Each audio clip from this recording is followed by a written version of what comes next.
Boa noite. Mais uma vez estamos aqui e esse tempo é um tempo precioso que a gente tem tirado, né, para nos encontrar, para sair daqui aprendendo. Boa noite, vocês que estão chegando. Catiane, Carla, Isabela. Estamos aqui mais uma vez. Que bom, né, Bela? Estamos aqui ao vivo, conseguindo chegar. Tá cada vez ficando mais difícil, né, meninas? A correria vai aumentando e a gente vai fazendo as decisões, as escolhas de administrar o tempo para estar aqui esse tempinho juntas. E é interessante como Deus tem nos ajudado a estar juntas.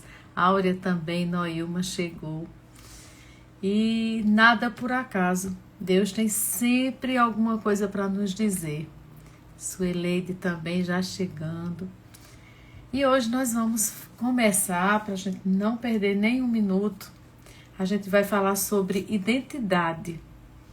Cristo é que nos dá perspectivas. Então, nós já estamos na página 158, já fechando esse livro para a gente poder entrar, né, no outro desafio, se Deus permitir. Mas nesse capítulo sobre a nossa identidade, eu já vou entrando aqui nos pontos que elas destacam como interessantes para a gente não perder nosso foco como mulher cristã e bem-sucedida. Começa a falar, por exemplo, é muito fácil confundir o que fazemos com o que somos. E, na verdade, é muito fácil. A gente, às vezes, confunde muito. Até quando a gente vai dizer para outra pessoa o que nós somos, às vezes a gente diz o que nós somos misturado com o que nós fazemos. E a maioria das pessoas se definem pelo seu trabalho. E aí fica uma questão interessante para a gente pensar aqui. E quando nós nos aposentarmos, né? Nós vamos precisar de uma narrativa sobre o que passaremos a ser.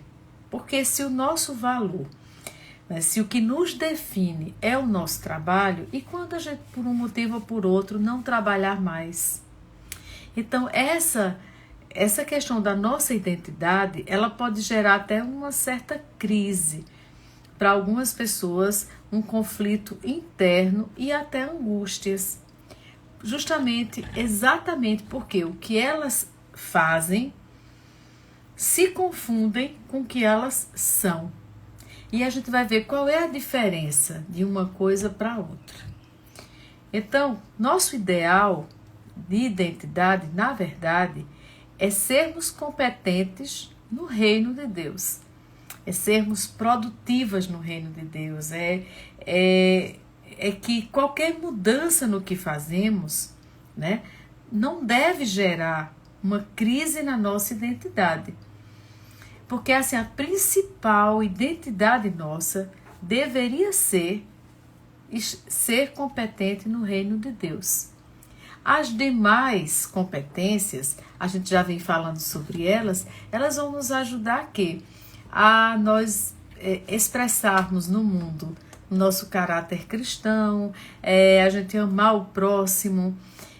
A nossa identidade deve servir para que enquanto a gente estiver nesta terra, a gente possa ser um bom testemunho.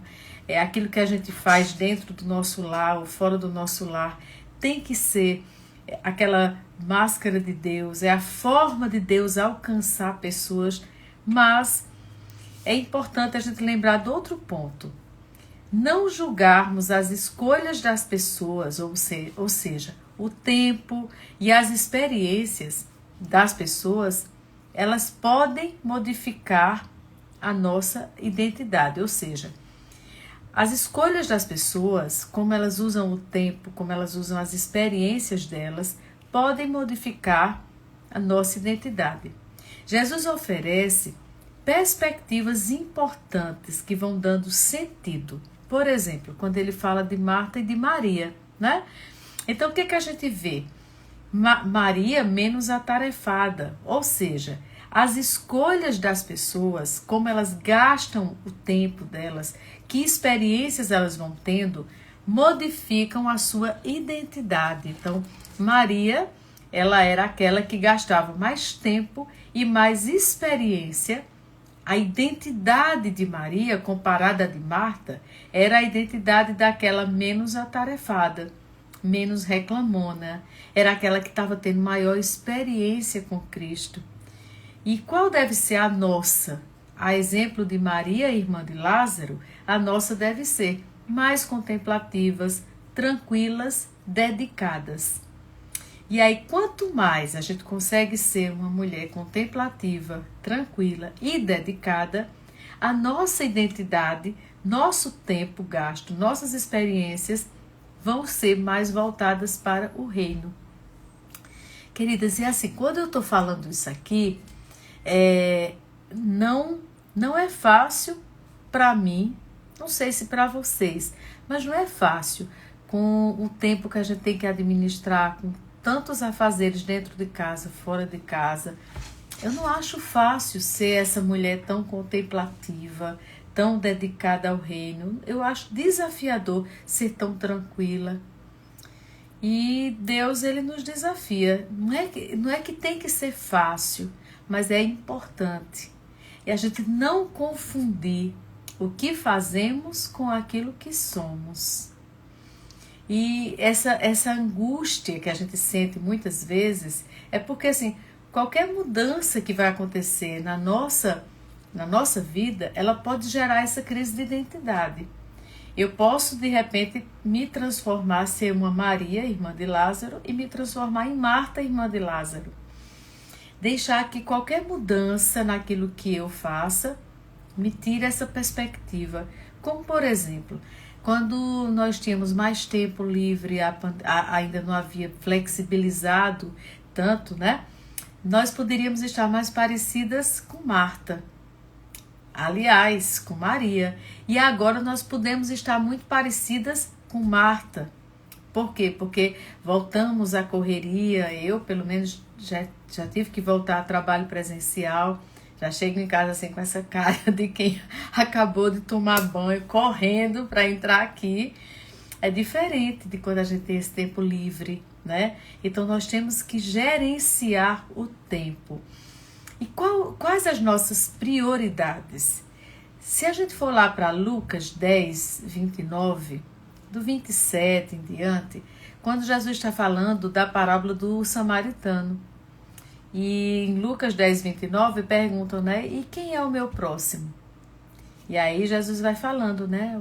Quem é o nosso próximo? É aquele que nós passamos por ele. É aquele que nós podemos ajudar. É aquele que, com o nosso trabalho, com o nosso cuidado, nós podemos fazer alguma coisa que vai mudar o dia daquela pessoa. Esse é o nosso próximo, né? Então, é como Noyuma diz, é muito difícil, mas a gente precisa buscar em oração ser essa mulher. Exatamente, não precisa ser fácil, mas nós precisamos orar e dizer, Senhor, me ajuda a ser como Tu quer que eu seja. Mas não é fácil, eu não acho fácil, né? Ser tranquila, contemplativa e dedicada à obra do Senhor, como Deus gostaria que eu fosse. Outro ponto que elas destacam no livro é que não faz menção à questão de maridos e filhos. Quando Jesus fala da experiência com Marta e com Maria, não fica claro, né? Se elas tinham riquezas, se elas tinham ligações sociais, habilidades de trabalho. Não, principalmente Maria, a identidade dela é de seguidora de Cristo. Não rótulos que vêm do trabalho dela, do que ela fazia. Então, cooperar, como Elce diz, no reino de Deus, né, é em todo lugar que nós estivermos, exatamente isso. Como Noyuma diz, é buscar em oração, é onde Deus nos colocar, não importa se com filho, com marido, sem filho, não importa se casadas, solteiras, né, se estamos vivendo um casamento que acabou ou a viuvez, não importa o tempo. A gente já sabe aqui, né? Que a maior identidade nossa não é aquilo que fazemos, é aquilo que somos. E o que é que nós somos?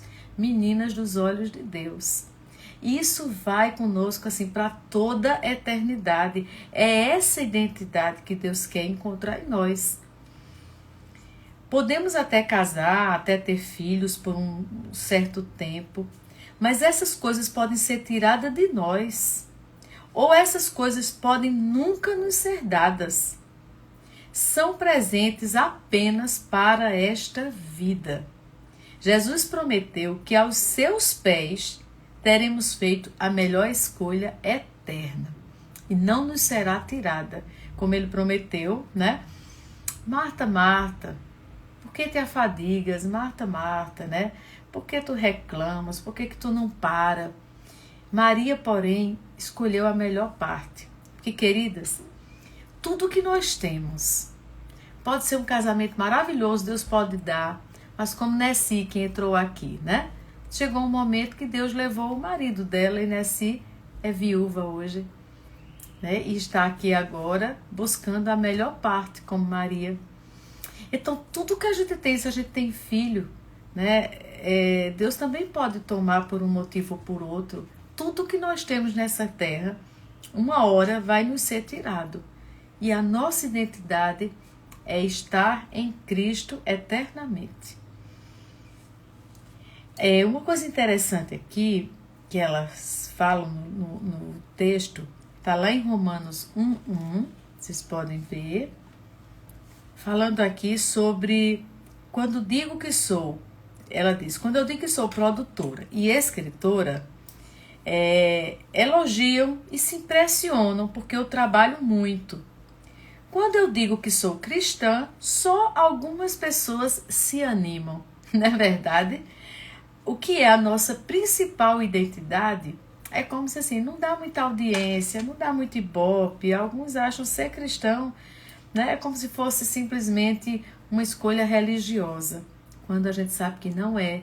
Tem que ser uma identidade de vida, tem que ser uma marca naquela pessoa, tem que fazer toda a diferença na vida dela e principalmente na vida de quem passa por ela durante a sua vida. Quem passar por ela tem que ser impactado por essa identidade.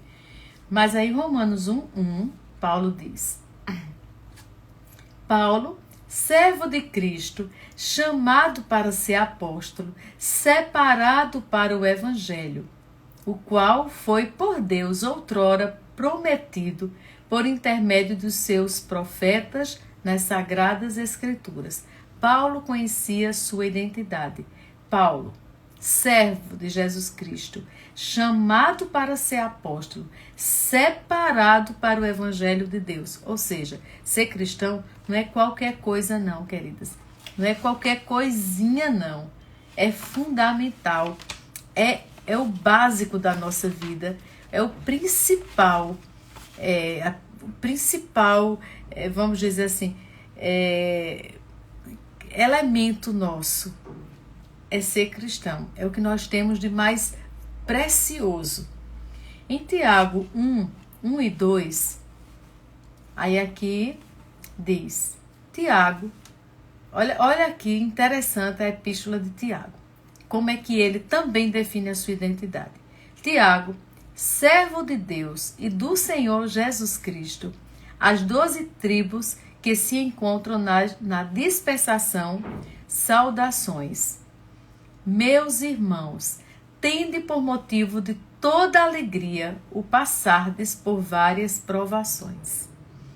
Aqui Tiago também se coloca como servo de Deus e do Senhor Jesus Cristo. E depois ele diz, meus irmãos, tende por motivo de toda alegria passardes por várias provações. E a gente vai ver aqui em 1 Pedro 1:1. Pedro, a gente viu Paulo, a gente viu Tiago e agora Pedro. Pedro diz, Pedro, apóstolo de Jesus Cristo, aos eleitos que são forasteiros, como nós, forasteiros, não somos dessa terra, estamos passando, da dispersação no Ponto, Galácia, Capadócia, Ásia e Betínia, Pedro, apóstolo de Jesus Cristo, aos eleitos que são forasteiros. Assim, o forasteiro é aquele que está passando por uma terra rapidamente. E é assim que nós estamos. E como a gente se desgasta, gasta nossa saúde, ganha dinheiro para depois gastar o dinheiro cuidando da saúde. A gente gasta a saúde para ganhar dinheiro, depois pega o dinheiro e vai gastar para cuidar da saúde. Porque muitas pessoas não têm qualidade de vida, elas não têm tempo de descanso, elas trabalham às vezes 10, 12 horas seguidas e elas têm que se destacar, porque assim, é como se o valor delas, a identidade principal delas é produzir nesta terra. Infelizmente, queridos, não tem como Paulo, nem como Tiago, nem como Pedro, não tem essa convicção de para que existem. A gente vai ver aqui que a nossa identidade, né, assim como eles se colocam como servos, é de ser de fato tanto servas como herdeiras. Por quê? Porque se a gente for ver aqui em Filipenses 2, 7 e 9, 7 e 8, a gente vai ver o quê? Filipenses 2, 7 e 8. Antes a si mesmo se esvaziou, Cristo, né? Assumindo a forma de servo, tornando-se em semelhança de homens, e reconhecido em figura humana, a si mesmo se humilhou, tornando-se obediente até a morte e morte de cruz. Se Cristo, o Cristo, né, que é o próprio Deus, que se fez carne, a si mesmo se esvaziou, assumiu a forma de servo, tornou-se semelhante a homens como nós, reconhecido em figura humana, a si mesmo se humilhou, tornando-se obediente até a morte e morte de cruz. Quem somos nós para achar que a nossa identidade é aquilo que nós fazemos? Então, a maior importância, né, como se fosse assim uma joia sem preço, incomparável, na nossa orelha, é como a gente deveria ver o fato de sermos cristãos. É como se fosse uma pedra preciosíssima numa orelha simples como a nossa, né, que com 24 horas vai decompor, mas é como se fosse um preço incomparável que a gente carrega. É como aquilo que um escravo, a sovela, é como se fosse assim, aquela marca que o escravo leva para dizer que ele é escravo de tal senhor. E nós temos um Senhor que coloca em nossa orelha uma joia com preço incomparável. Essa é a nossa principal identidade, queridas. Investir no eterno. Não se compare a ninguém. Não se compare. Essa é uma das principais angústias de muitos. Caroline, ela faz alguns relatos, por exemplo. Ela tinha uma amiga que era professora de belas artes, né? E ela diz que ela se comparava aos colegas artistas e se achava insuficiente, né? Ela diz também que tinha amigos de medicina, da área de medicina. Ela tinha amigos que eram designers gráficos, da área industrial de moda ou de interiores.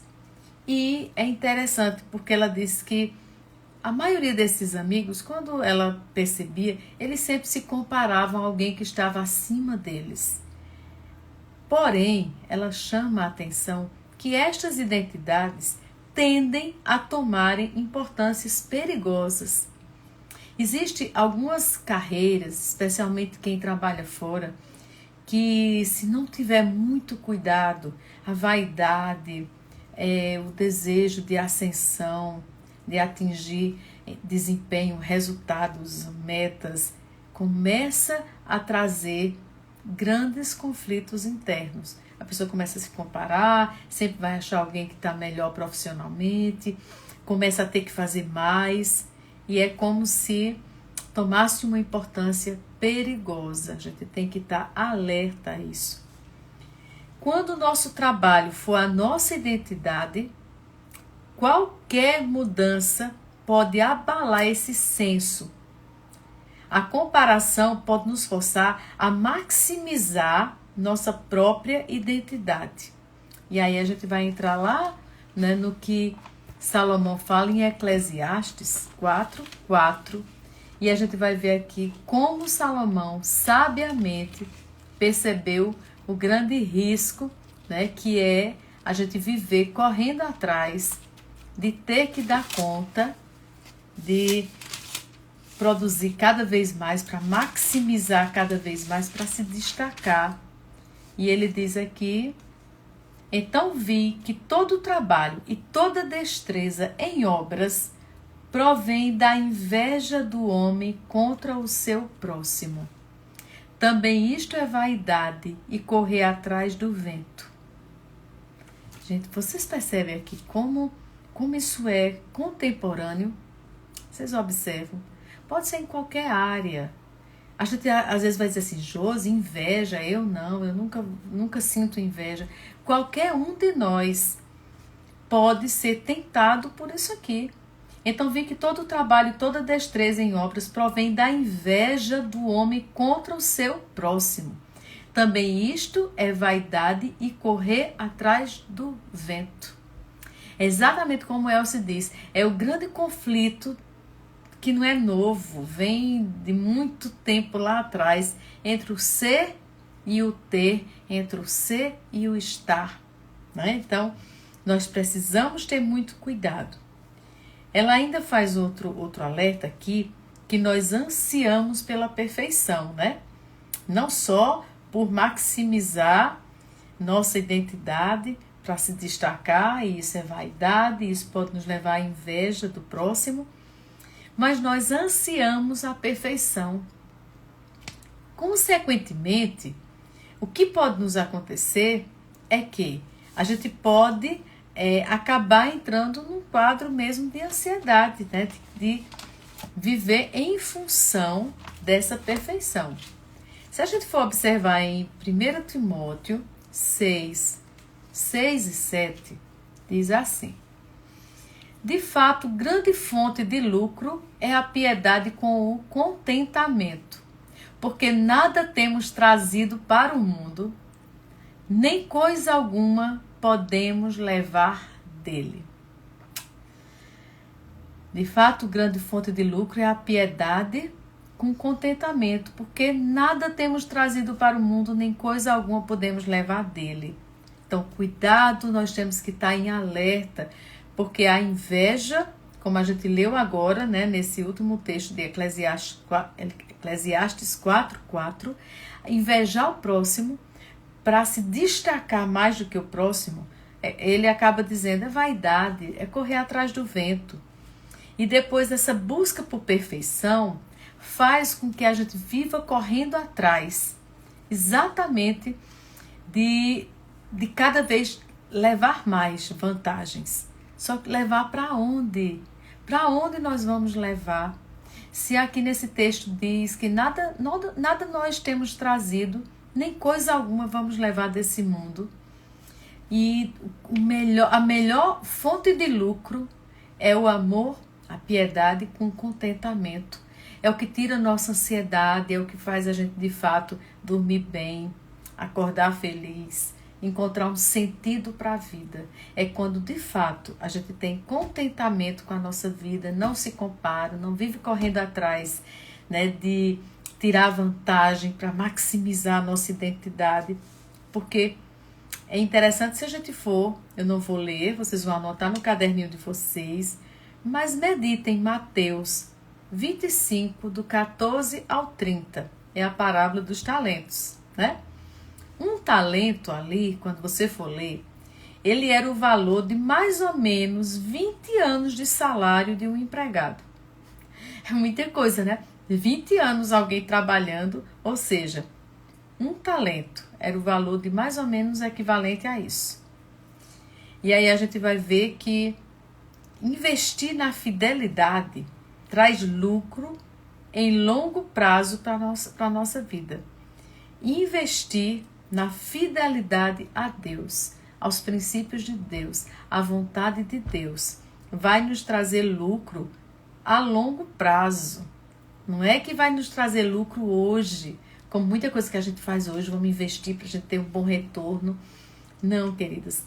Deus está falando aqui em investimento a longo prazo. E uma coisa interessante é que quando a gente investe, pensa a longo prazo, a gente vai pensar assim, Josi, mas aí eu só vou ter retorno desse meu investimento em ser fiel a Deus só no céu, só na eternidade? Não, queridas. Não tem coisa melhor do que servir a Deus. Infelizmente o nosso tempo esgotou, mas como é bom. Eu estava com dor de cabeça hoje, é interessante. E estava passando aqui o nosso texto para hoje e eu cheguei em casa com muita dor de cabeça. Eu deitei 15 minutos, mas aí deu o nosso horário de vou levantar, porque quando eu tenho certeza, quando eu servir a Deus, eu vou voltar sem dor de cabeça. Eu tenho certeza que eu vou voltar muito feliz. E de fato, terminou já, Áurea. Já terminou o nosso tempo assim, ó. Ele voa. Mas, queridas, uma coisa interessante é que nós temos, ela até fala sobre essa questão tanta coisa que é volátil, né? Que a gente fica esperando, tanta coisa que é tão efêmera. E mulheres reduziram muito seus compromissos de trabalho quando tiveram filhos, por exemplo. Mulheres de Deus que reduziram seus compromissos de trabalho quando, por alguma razão, tiveram que investir mais na família, tiveram que acompanhar o marido numa missão. Elas dão até esse exemplo, né, de Dora. Mas interessante, queridas, quando a gente faz qualquer dessas entregas e a gente se compromete a seguir a vontade de Deus, certamente essa identidade eterna, a gente vai saber que é a melhor escolha que a gente vai estar fazendo. O livro, quando fala de sequenciamento, vai falar das diversas fases da vida, né? Não é exatamente ainda o eterno, mas uma coisa que a gente deve lembrar, e eu quero me despedir de vocês lembrando, vai existir o dia do juízo. Vai acontecer o dia do juízo para todas nós. E nós vamos enfrentar, só que até lá, até chegar o dia do juízo, é importante a gente lembrar que nós precisamos nos sentar, igual a Maria, irmã de Lázaro, aos pés de Cristo, e não sobre os nossos talentos enterrados. A gente não deve sentar sobre os nossos talentos ou ficar esperando, né, ver a multiplicação dos nossos talentos, ter que ser melhor nisso, ter que se destacar, porque como a gente leu aqui hoje, isso pode gerar inveja do próximo, isso pode roubar nosso contentamento, isso pode nos adoecer de ansiedade, isso pode inclusive roubar nossa fé. Daqui a pouco a gente está como uma árvore seca, uma árvore que não frutifica. E é interessante, quando a gente é uma árvore, vira uma árvore seca, porque a gente se distancia, né, de verdade, da raiz, que é Cristo, ninguém nem chega muito junto não, sabe? Porque pode ver, a gente nunca vai para debaixo de uma árvore seca, porque ela não dá fruto e ela não dá sombra. Então, queridas, que a gente possa estar lembrando disso, que a gente vai entrar na próxima segunda-feira sobre a ambição. Hoje a gente falou sobre identidade, na próxima segunda a gente vai falar sobre ambição. O que a ambição pode fazer conosco? O que a ambição pode nos roubar? E vamos também, hoje falamos sobre ansiar a perfeição. E Breno até falava na nossa devocional de segunda-feira, né? A gente está sempre assim, os imperfeitos cobrando perfeição dos imperfeitos, em vez de voltar para o Criador, que é o perfeito, e Ele sim, que é o perfeito, se importa com os imperfeitos que somos nós, e Ele supre os imperfeitos que somos nós. né? Ele vai nos dar o maná, Ele vai nos dar o sustento. E a gente não precisa viver nessa angústia e nessa ansiedade. Então, queridas, até nossa próxima devocional, que a gente vai falar sobre ambições. É maravilhoso esse capítulo que ela fala de ambição e sobre o ciclo de vida, com algumas fases da nossa vida. Até lá, se Deus permitir, fiquem na paz. Foi bom demais estar com vocês. Deus abençoe você também, Bela. Amém, Elce. É Giane também passando aqui e dando um tchau. Bom demais. É muito ruim me despedir de vocês, mas segunda, se Deus quiser, Deus tem mais a falar para nós. Paloma também, Áurea. Fiquem na paz. Joseni, Catiane, um beijo.